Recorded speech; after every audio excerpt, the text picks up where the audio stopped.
हे महाराज शुकाचार्य, भगवंतांनी गजेंद्राला हो त्या मगराच्या जबड्यातून कसं सोडवलं ते मला सांगा. 8व्या स्कंदामध्ये आपण आहेत. मी सांगितलं भागवताचे एकूण स्कंद किती? 12 स्कंद. 12 स्कंदापैकी आपण 8व्या स्कंदामध्ये आहेत आणि आपल्याला आज 2 स्कंद जायचे पुढं. कारण आज मी सांगितलं भगवान गोपालकृष्णाच्या जन्माच्या कथेपर्यंत जायचे आपल्याला. गोपालकृष्णाच्या जन्माची कथा ऐकायची आहे. कृष्ण जन्माच्या कथेपर्यंत जायचंय. आता आपण 8व्या स्कंदामध्ये आहेत. पहिल्याच अध्यायामध्ये या गजेंद्र मोक्षाची कथा येते. हो, शुकाचार्य राजा परीक्षितीला सांगतात भगवंताच्या भक्तीमुळं देव, राक्षस, पापी, माणसं तसेच पशु पक्षी प्राण्याच्या योनीमधल्या सगळ्या जीवांचा उद्धार होतो. एकदा क्षीरसागरामध्ये, क्षीरसागर लक्षपूर्वक आहे का, मी जी सांगतो कथा, मी नेहमी म्हणतो ह्या कथा म्हणजे काय फक्त पुराणातल्या कथा नाहीत, ही तुमच्या आमच्या जीवनातली कथा आहे. क्षीरसागरामध्ये त्रिकुट नावाचा पर्वत आहे, त्रिकुट पर्वत. आणि त्या त्रिकुट पर्वतावर एक गजेंद्र नावाचा हत्ती राहतोय. गज म्हणजे हत्ती आणि गजेंद्र म्हणजे त्या हत्तीचा सम्राट.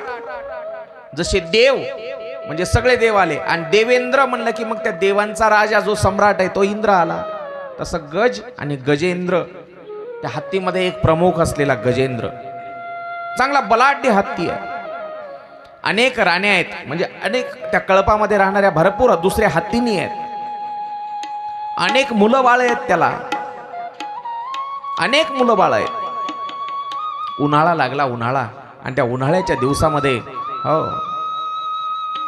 थंडगार पाणी, हत्तीला पाणी फार आवडतं, हत्तीला पाणी फार आवडतं.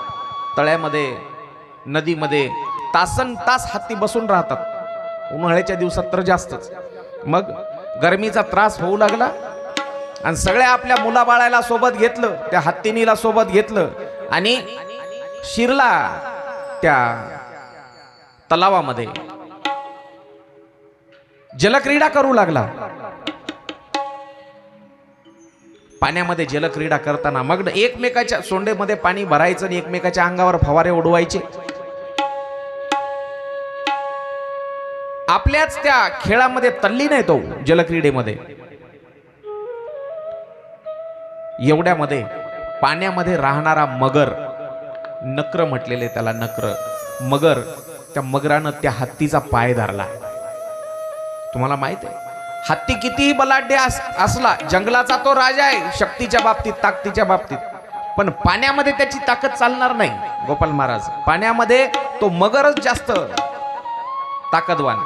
पहिल्यांदा त्याला वाटलं धरला असेल यानं एरी सोडून देऊ, लक्ष दिलं नाही. पहिल्यांदा त्या मगरानं वरचेवर आवळून धरायला सुरुवात केली. हो, हत्ती जमिनीवर ताकदवान आहे खूप, पण पाण्यामध्ये मात्र पाण्याचा राजा तो मगर आहे.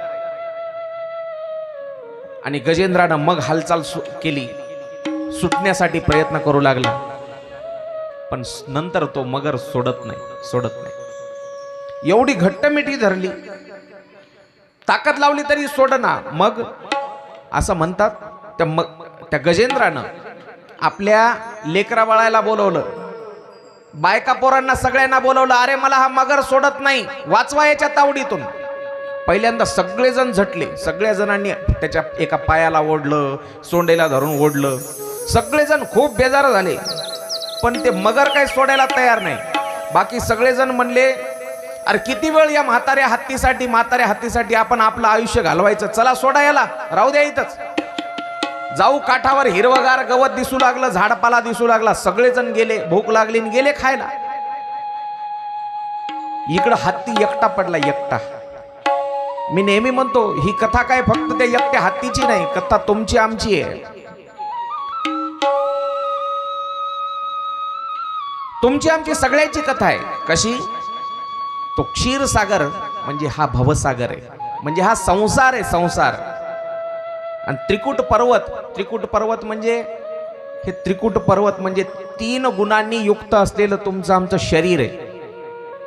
सत्व, रज, तम या 3 गुणांनी बनलेलं हे शरीर म्हणजे हे त्रिकुट पर्वत आहे. आणि या त्रिकुट पर्वतामध्ये राहणारा तो जीव म्हणजे तो गजेंद्र हत्ती आहे. तुमचा आमचा सगळ्याचा जीव आला बरं का. महिला मंडळी, पुरुष मंडळी सगळेजण आले त्याच्यामध्ये. हा त्रिकुट पर्वतावरचा हत्ती जसा त्या तळ्यामध्ये अडकून पडला तसा हा जीव देखील या भवसागरामध्ये म्हणजे या संसारामध्ये अडकून पडलेला आहे. आणि मला सांगा, मगरानं त्या हत्तीचा पहिल्यांदा काय धरला? पाय धरला. ते मगर म्हणजे काळ आहे, काळ. आणि काळ सुद्धा माणसाचं सगळ्यात आधी काय धरते बाबा? माणसाचं सगळ्यात आधी माय काय दुखायला लागते म्हातारपणी? गुडघे गेले, काय म्हणतो आपण, गुडघे गेले. एकदा म्हातारपण सुरू झालं की माय कुठे जाय, वाशिमले जाय, अकोल्याले जाय, नाही तर अजून औरंगाबादले जाय. पण मी आता तुमच्याकडची भाषा शिकलो बरं. औरंगाबादले, वाशिमाले, अकोल्याले शिकलो. संजीव भाऊ थोडं थोडं आता शिकावं लागणार नाही. जिकडे गेलं तिकडचं थोडंफार शिकतो मी. माग त्या धुळे जिल्ह्यामध्ये होतो कथेला. तिकडं आपण म्हणतो नाही की नाही, कुस्करून खा, असं चुरून खा. काला मोडा म्हणतात तिकडे. काय म्हणतात? काला मोडा. काला मोडून खायची सवय. मग जिकडे गेलो तिकडचं शिकतो मी काहीतरी. काय सांगू लागलो मी? कथा.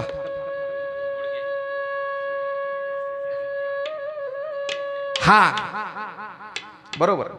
म्हातारपण आलं की आधी गुडघे दुखायला सुरुवात होतात. त्या मगरानं जसा हत्तीचा पाय धरला म्हणजे त्याच्या मरण पायाकून आलं, पायाकून सुरुवात झाली. माणसाचं तसंच आहे. सगळ्यात आधी पाय दुखायला सुरुवात होतात. मग कुठल्याही दवाखान्यात जा, वाशिमच्या जा, आमच्या नांदेडच्या जा किंवा मुंबई पुण्याच्या जा, ते गुडघे दुखायचे काय थांबत नाहीत. याचाच अर्थ ओळखून घ्यायचं, आपला काळ जवळ येत चाललाय, जवळ येत चाललाय. आणि त्यावेळेला मग 4 दिवस साथ देतात सगळेजण. बायको साथ देती, मुलं बाळा दवाखान्यात दाखवतात. बेस द्या मला, आवाज कडक करू नका, माझा नरम असला पाहिजे आवाज. सगळेजण साथ देतात, मुलं बाळ. पण नंतर मात्र हळूहळू सगळे कंटाळतात. अरे या म्हाताऱ्याच्या याच्यामध्ये किती दिवस बसायचं? आपले कामं पाहायचे का नाही? मग एक जण शेताकडे निघून जाते, एक जण नोकरीवर निघून जाते, एक जण दुकानावर बसते. आपल्या जवळ नंतर कोणी उभं राहत नाही. मग सगळे पळतात आपल्या आपल्या कामाला. मग तो एकटा पडतो, जीव एकटा. आणि त्यावेळेला त्या गजेंद्रानं ओळखलं, आता आपल्या जवळ कोणी राहिलं नाही, कोणी नाही. हो, कोणीच नाही. तसंच माणसाचं देखील आहे, कोणीच नाही. हो, फक्त पहा तुम्ही, एक लक्षात घ्या, एक म्हण आहे, बायको फक्त उंबऱ्यापर्यंत असते, उंबऱ्यापर्यंत म्हणजे उंबरवट्यापर्यंत. मुलं बाळ, सगळा मित्र समाज, सगळा स्मशानापर्यंत. स्मशानाच्या पुढचा फक्त प्रवास एकट्यानं करायचा, एकट्यानं. म्हणूनच म्हटलं आमच्या नाथ महाराजांनी, नाही रे नाही कुणाचे कुणी, नाही रे नाही कुणाचे कुणी, नाही रे नाही कुणाचे कोणी, नाही रे नाही रे नाही कुणाचे कोणी, नाही रे नाही कुणाचे कुणी, नाही रे नाही रे नाही कुणाचे कुणी.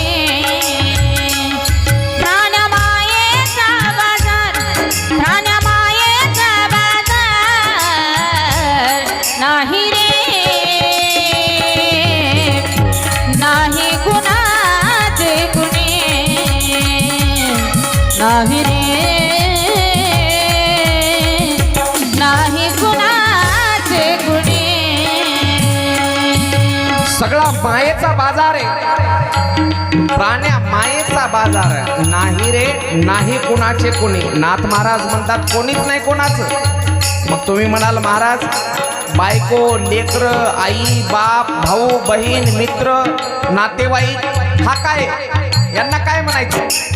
यांना माया म्हणायचं, माया.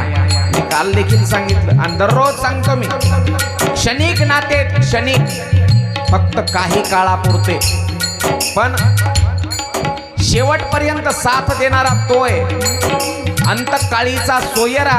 आणि तुका म्हणे विठूधरा.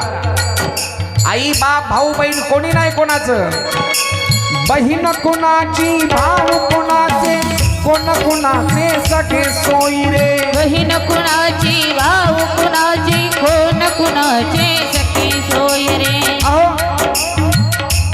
काही वर्षापर्यंत फक्त बहीण भाऊ आहेत, जन्मल्यानंतर काही दिवस साथ देणारे फक्त आई बाप आहेत. कोणाचे आई बाप जन्माला पुरणारे नाहीत. बहीण भाऊ हे सुद्धा काही वर्षापर्यंत साथ देणारे. म्हणून नाथ महाराज म्हणतात, बहीण कुणाची भाऊ कुणाचा, कोण कुणाचे सखे सोयरे. बहीण कुणाची भाऊ कुणाचा, कोण कुणाचे सखे सोयरे.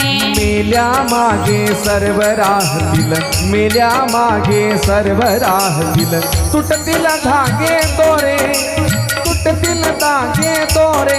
प्राणमायेचा बाजार, प्राणमायेचा बाजार. नाही रे नाही कुणाचे कुणी, नाही रे नाही रे कोण कुणाचे कुणी.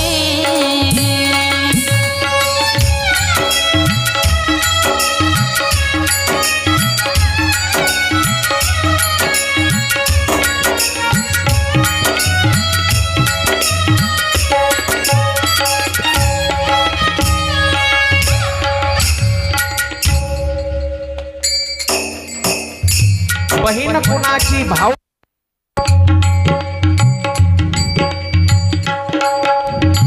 कोण कुणाचे सखे सोयरे.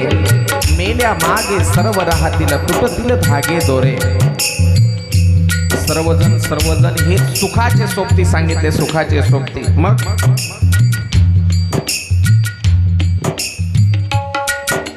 शेवटच्या चरणामध्ये तुकाराम एकनाथ महाराज सांगतात, एका जनार्दनी मनी धरा, हरी भजनाची गोडी. एका जनार्दनी मनी धरा, हरी भजनाची गोडी. एका जनार्दनी मनी धरा, हरी भजनाची गोडी. एका जनार्दनी मनी धरा, हरी भजनाची गोडी. प्राणमायेचा बाजार, प्राणमायेचा बाजार. नाही रे नाही कुणाचे कुणी, नाही रे टाळी सर्वांनी मोठ्या प्रेमाने. नाही रे नाही कुणाचे कुणी, नाही कुणाचे कुणी, नाही कुणाचे कुणी.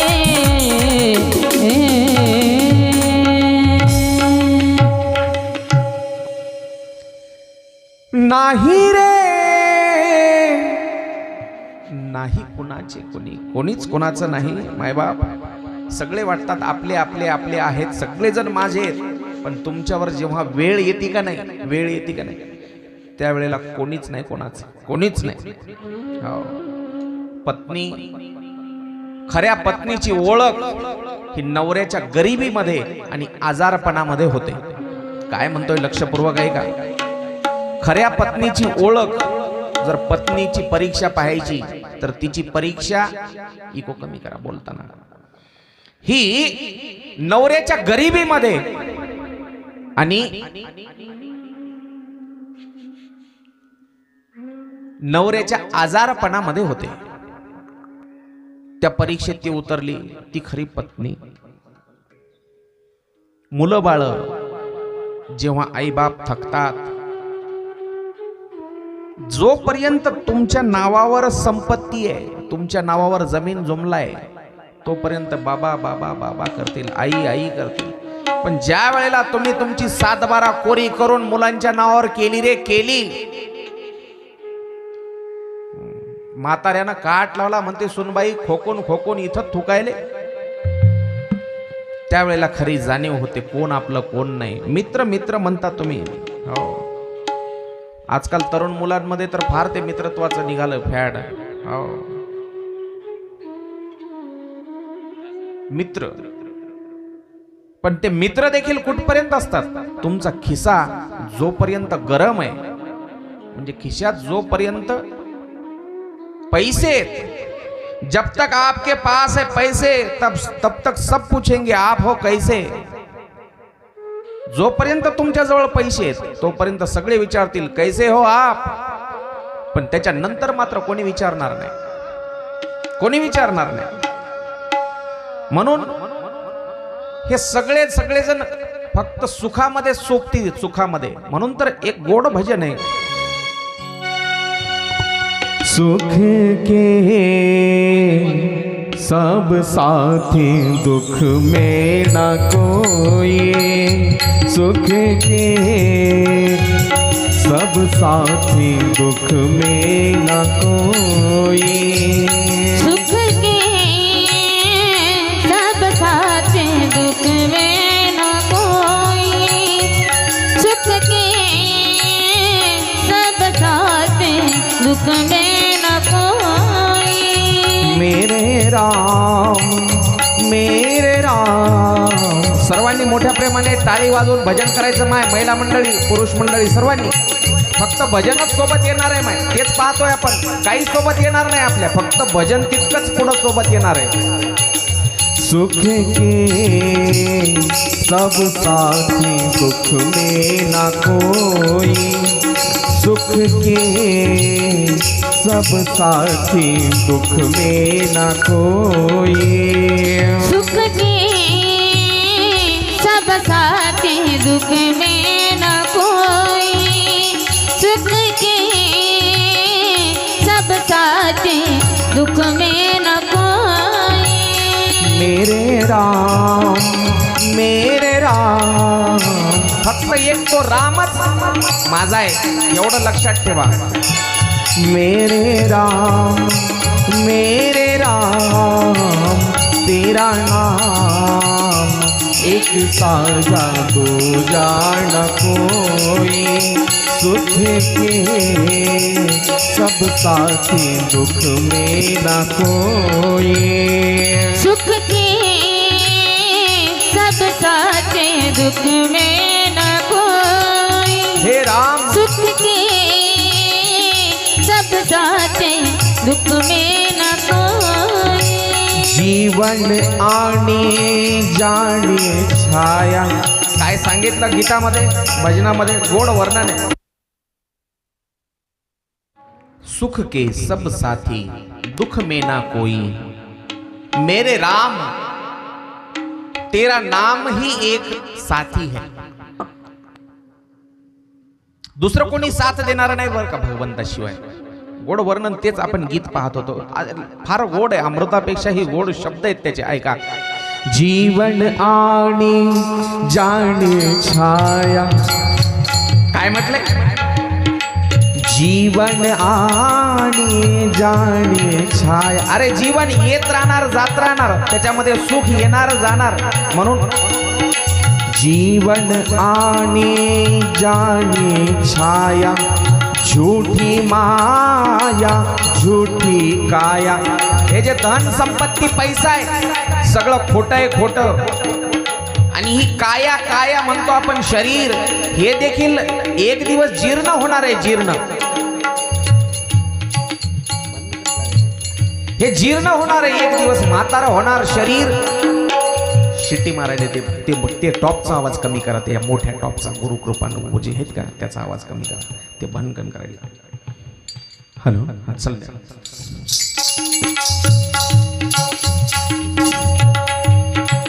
जसा कपडा जुना झाल्यावर आपण फेकून देतो, तसं हे शरीर सुद्धा एक दिवस फेकून द्यावं लागणार. अंगावर घालत असलेला कपडा आपण एक दिवस फाटला, मळाला, जुना झाला की फेकून देतो. तसा हा आत्मा देखील हे कपडे बदलतो. त्या आत्म्याचं हे शरीर म्हणजे कपडे, ते बदलावं लागणार आहे. म्हणून जीवन आणे जाणे छाया. झूठी माया झूठी काया. फिर काहे को सारी उमरिया, फिर काहे को सारी उमरिया, पाप की गठरी धोए सुख के सब साथी, दुख में न कोई सुख के सब साथी, दुख में न कोई। सुख के सब साथी, दुख में न कोई, सुख के सब साथी, दुख में न कोई। मेरे राम तेरा नाम, एक साझा दूजा न कोई, सुख के सब साथी, दुख में न कोई। सुख के सब साथी, दुख में न कोई, सुख के सब साथी, दुख में न कोई, दुख में न कोई। सगळेजण सुखाचे सोबती, दुःखामध्ये कोणी साथ देणार नाही बाबा, कोणी साथ देणार नाही. सगळेजण दूर पळतात, माणसाच्याही पळतात आणि त्या हत्तीच्याही पळाले. कोणता हत्ती? त्या गजेंद्राची कथा पाहतोय आपण, गजेंद्राची. माणसाचंही तसंच आहे, मुख्य प्राण्याचंही तसंच आहे. अहो माणसापेक्षा ते मुख्य प्राणी बरे, हो.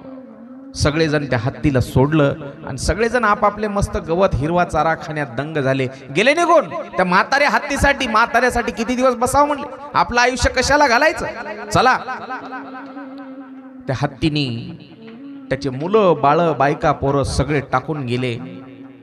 आणि तीच अवस्था आली आजकाल बरं का, माणसावर देखील तीच अवस्था आली. संजू भाऊ, आमच्या वसमतचा एक फार मोठा व्यापारी आहे, कोमटी समाजाचा, खूप धनाढ्य, कापसाच्या त्या जिनिंगा वगैरे भरपूर पैसा कमावला त्यानं. पण आता म्हातारपणी त्याची सेवा करायला कोणी नाही. मुलं बाळांना आपापले कारभार वाढवले, कोणी नांदेडला राहते, कोणी वसमतला राहते, कोणी परभणीला राहते. पण आता त्याची सेवा करायला कोणीच जवळ नाही. नांदेडला दवाखान्यामध्ये मागच्या दीड वर्षापासून ICU मध्ये आहे. तिथं एक आमच्याच गावातला मुलगा त्याची काळजी घ्यायला आहे, देखभाल करायला महिन्यानं. आणि ICUचं हे बिल भरतात, पैसे भरतात, पण घरचा माणूस कोणी जवळ नाही. ना मुलगा आहे ना मुलगी आहे, कोणी जवळ. पैसे लागतील तितके खर्च द्या म्हणतात, पण आमच्यानं काम त्यांची काळजी घेणं होत नाही. एक नर्स पाहते त्याच्याकडे आणि एक ते आमच्या गावातला मुलगा पाहतो, मात्र काळजी घ्यायला घरचा माणूस जवळचा कोणी नाही. ज्याच्यासाठी सगळी धन दौलत कमावली ते सगळेजण लांब पळाले, सगळेजण. चला, तो हत्ती सगळ्यांना आवाज देऊ लागला, अरे धावा, कोणीतरी सोडवा मला या मगराच्या या तावडीतून, कोणीतरी माझा पाय मोकळा करा, माझा प्राण जायची वेळ आली. पण नाही, कोणी जवळ येत नाही. मग विचार केला, अरे ज्याला आजपर्यंत माझं माझं माझं म्हणत होतो ते कोणी माझ्या जवळ येत नाही. पहा तुम्ही, एक कथा ऐकली असेल तुम्ही त्या वाल्या कोळ्याची. त्याला नारद महर्षी भेटले, नारदानं विचारलं, अरे कोणासाठी कमावतोय? ते म्हणला, माझ्या बायको पोरांसाठी. तू ज्यांच्यासाठी हे पाप करतोस ते तुझ्या पापात सहभागी व्हायला तयार आहेत का? जा एकदा विचारून तरी ये. ते म्हणला, तुझा काय भरोसा, पळून जाशील? चिपळ्या घेऊन, विना घेऊन, तुझं काय म्हणलं, काय घेऊ? बांधून ठेवलं होतं नारदाला तिथं, बांधून. संतावर विश्वास नाही ठेवला, पण बायका पोरावर लय विश्वास होता त्याचा. घरी गेल्यावर विचारलं बायकोला, काय तुमच्यासाठी मी एवढं करतोय, किती जीव आहे माझ्यावर? म्हणली, खूप जीव आहे मालक तुमच्यावर.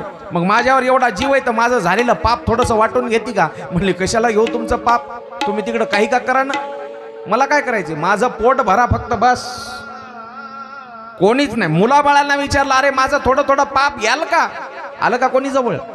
इतिहास साक्षी आहे. म्हणून हे सगळे नाते फक्त सुखाचे एवढं लक्षात ठेवा. हो,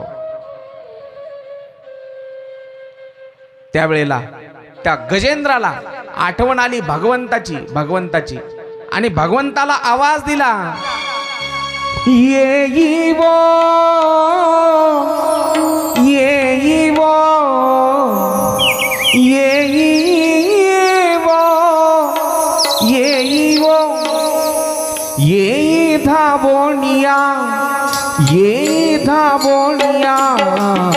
विलंब का वाया लावियला कृपाळे विलंब का वाया लावियला कृपाळे विलंब का वाया लावियला कृपाळे विलंब कवाया रवियला कृपाळे विलंब कवाया लावियला कृपाळे विलंब कवाया लावियला कृपाळे.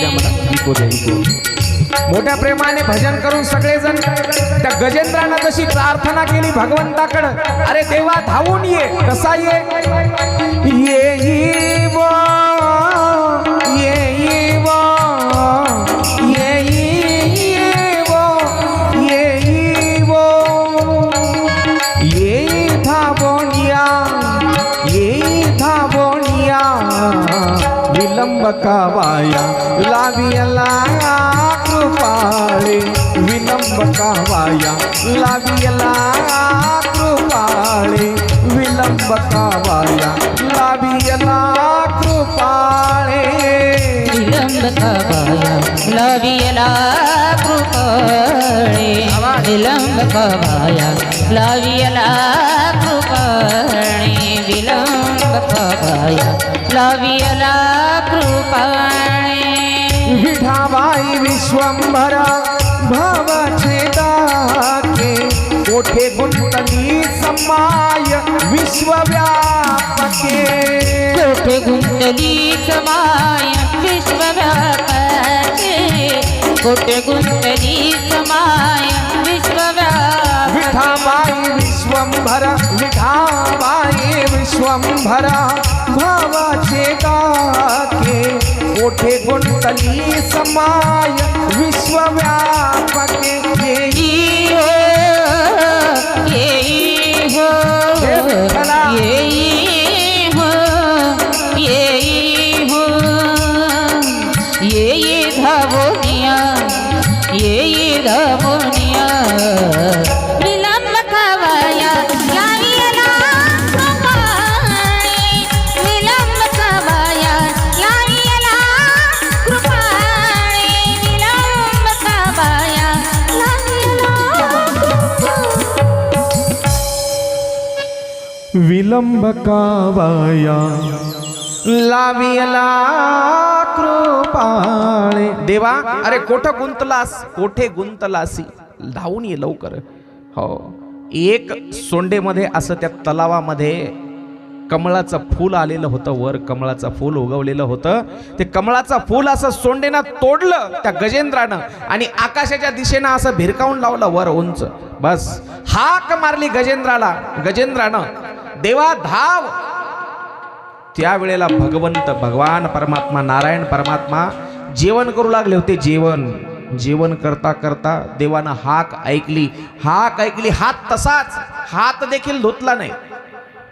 उठले देव ताटावरून आणि लक्ष्मी आईसाहेबांना विचारलं, अहो मालक कुठं? त्यावेळेला हो काय सांगावं देवानं. देव हत्ती म्हणायचं होतं देवाला, हत्ती. हा म्हणले तिथं आणि ती म्हणले हत्तीजवळ येऊन खाली. हा तिथं आणि ती कुठं म्हणले.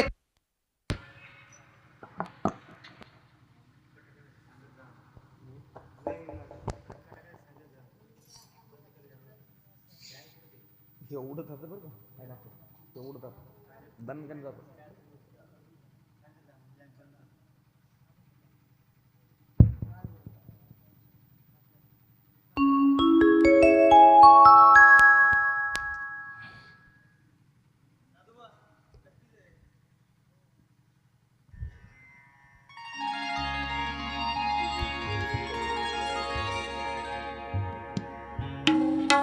देव किती वेगानं आलात, किती वेगानं भक्तासाठी कसा धावून येतो देव गजेंद्राच्या या कथेमध्ये पहा.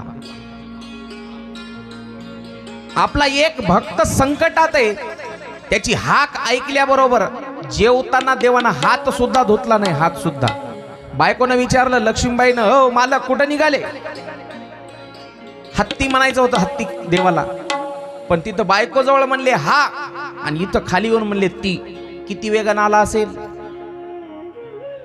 हत्ती म्हणले आणि इथं हत्ती समोर प्रगट झाले. त्यावेळेला एका क्षणात गजेंद्राची मुक्तता केली त्या नकराच्या, त्या मगराच्या तावडीतून आणि निघाले गजेंद्राला घेऊन वैकुंठाला. गजेंद्राला घेऊन निघाल्याबरोबर तो जो मगर होता का नाही, मगर, ते मगर म्हणला, ओ देवा कुठं? म्हणलं मी चाललो ना माझ्या घरी वैकुंठाला. आणि याला कुठं न्यायले म्हणले गजेंद्राला, या हत्तीला. म्हणले अरे माझा भक्त आहे आणि मी माझ्या भक्ताला घेऊन चाललो. म्हणले देवा काय खोटारडा आहे रे. कोण म्हणाले? ते मगर म्हणाले. काय खोटा आहेस म्हणला तू? अरे म्हणला देवाला खोटं बोलतोस, खोटं म्हणतोस. देव खोटा का? म्हणला खोटा नाही तर काय देव? तुम्हीच सांगितलेलं आहे जर देवाची प्राप्ती करून घ्यायची असेल तर तुम्ही एखाद्या संताचे पाय धरा. काय सांगितलेलं आहे देवानंच? देवाची प्राप्ती करून घ्यायची असेल, मोक्षाची प्राप्ती करून घ्यायची असेल तर तुम्ही कोण्यातरी संताचे पाय धरा. म्हणून म्हणले मी याचा पाय धरला होता. कोणाचा? गजेंद्राचा. मग मला बी न्या म्हणले वैकुंठाला. अरे म्हणले तू मुक्ती मिळवण्याच्या आशेनं एकदाच वाजवून तू मुक्ती मिळवण्यासाठी पाय धरला, पण ह्याचा जीव जात होता ना. किती दिवसापासून अडकून पडले हे तुझ्या त्या जबड्यामध्ये. म्हणले तुम्हाला तुमचा शब्द खरा करावा लागेल. मला मुक्त करा अगोदर, नाही तर सगळ्या जगाला ओरडून सांगेल की हा देव खोटारडा आहे. फक्त नावाला सांगितलं संताचे पाय धरा. संताचे पाय धरून तुझा हा भक्त आहे ना गजेंद्र देवा, मग आधी मला मुक्त कर, मग त्याला मुक्त कर. मग देवाला नाईलाजानं का होईना त्या मगराला आधी मुक्त करावं लागलं. मगराला काय केलं? मगरानं देवाचं नाव घेणाऱ्याचे पाय धरले. देवाचं नाव घेणाऱ्याचे म्हणजे अगोदर संताचे पाय धरले आणि संताचे पाय धरल्याबरोबर त्याला गुपचूप देवाला येऊन आधी मगराला मुक्त करावं लागलं. मी तेच सांगितलं, आपण गृहस्थाश्रमी आहोत, सांसारिक आहोत, सांसारिक. आणि सांसारिकानं जर आपल्या नीतीनं, आपल्या धर्मानं, शास्त्रानं सांगितलेल्या नीतीनं जर वागलो आपण तर देव सुद्धा आपल्या घरी येऊन राहतो. देव सुद्धा. हा, म्हणून आता सांगायची गरज नाही तुम्हाला.